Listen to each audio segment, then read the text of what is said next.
Oh yeah, we got it. And today we've got the mini version of the legendary 940. This is the 945BK-1 Mini Osborne. Let's get it.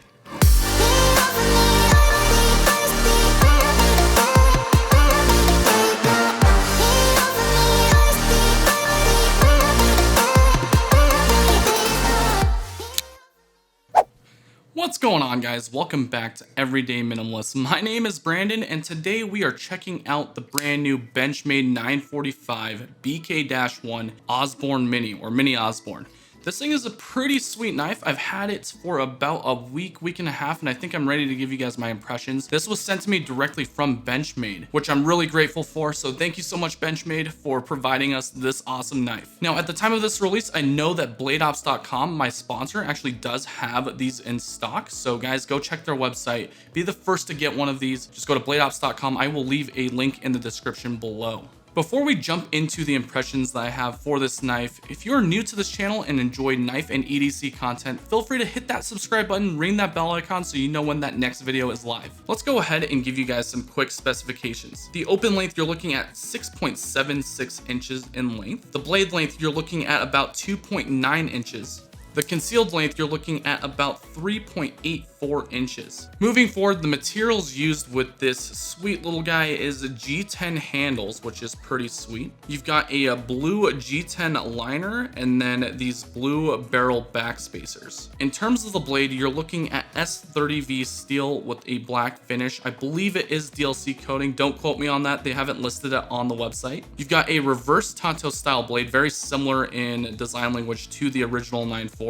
And that is on a flat grind. And then of course you're looking at the axis lock. This guy does also have a mini split arrow pocket clip that is reversible for ambidextrous use, and it's a tip up only configuration. So now that we've got all these specs kind of put away, let's go ahead and get into the negatives and positives of this knife. Starting off with the negatives, guys, this thing is a little pricey. You're looking at a total of $175 before taxes and shipping, depending on where you get them. It's not bad if you're a huge Osborne fan, and just to give you an example, here is the Mini Osborne next to the original 940.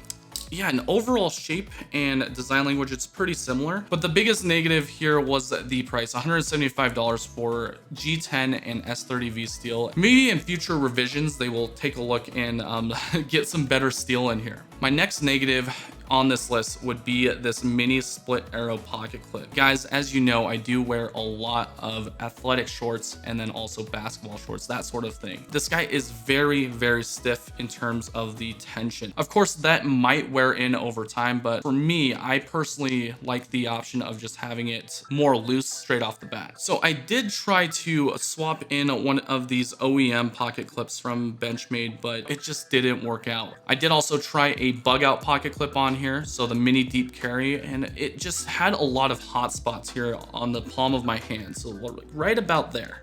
So I decided to put back on the mini split arrow clip, and I believe, in my opinion, that's the only comfortable one that would actually fit this knife. The third negative on this list would be the back spacers. So as you can tell on the Mini Osborne, you've got this kind of blue barrel back spacer configuration. The original Osborne has this amazing purple anodized aluminum back spacer, which it just makes it kind of feel a little bit more robust and a little bit more fidget friendly. I don't know how it does, but you don't get these ridges when you go to flip it open.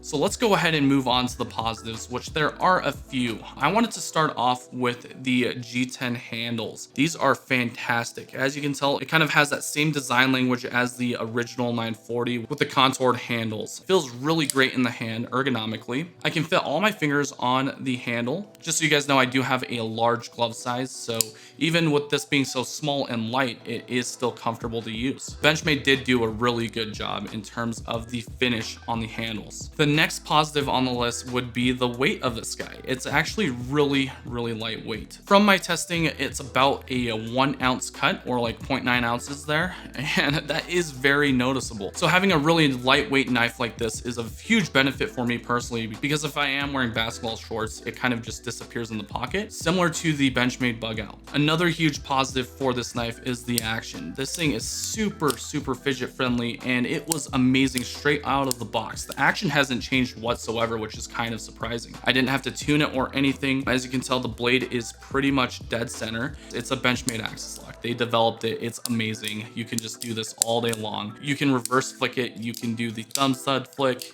You can just do the standard axis lock flick. It is definitely fun to play with. So the question is, would I buy this knife? That would be a solid maybe, just because I am a Benchmade Osborne fan. Here is the newest one in the collection. This is the 940BK-2003, the limited production version.